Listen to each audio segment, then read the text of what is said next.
بسم اللہ الرحمن الرحیم۔ ابو الکلام آزاد مرحوم کہتے ہیں کہ ایک رات کھانے کے وقت میری والدہ نے سالن اور جلی ہوئی روٹی میرے والد کے آگے رکھ دی۔ میں والد کے رد عمل کا انتظار کرتا رہا کہ شاید وہ غصے کا اظہار کریں گے، لیکن انہوں نے انتہائی سکون سے کھانا کھایا اور ساتھ ہی مجھ سے پوچھا کہ آج اسکول میں میرا دن کیسا گزرا۔ مجھے یاد نہیں کہ میں نے کیا جواب دیا، لیکن اسی دوران میری والدہ نے روٹی جل جانے کی معذرت کی۔ میرے والد نے کہا کوئی بات نہیں، بلکہ مجھے تو یہ روٹی کھا کر مزہ آیا۔ اس رات جب میں اپنے والد کو شب بخیر کہنے ان کے کمرے میں گیا تو ان سے اس بارے میں پوچھ ہی لیا کہ کیا واقعی آپ کو جلی ہوئی روٹی کھا کر مزہ آیا۔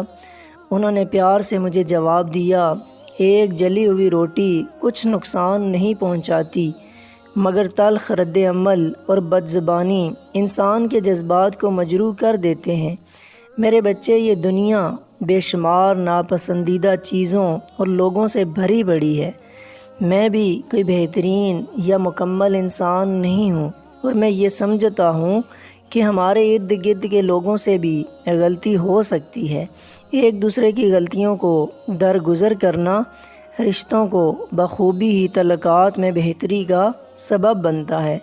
ہماری زندگی اتنی مختصر ہے کہ اس میں معذرت اور پچھتاوے کی کوئی گنجائش نہیں ہونی چاہیے۔ اللہ تعالی ہم نے ایک دوسرے کی غلطیاں درگزر کرنے اور معاف کرنے کی ہمت عطا فرمائے۔ آمین ثم آمین۔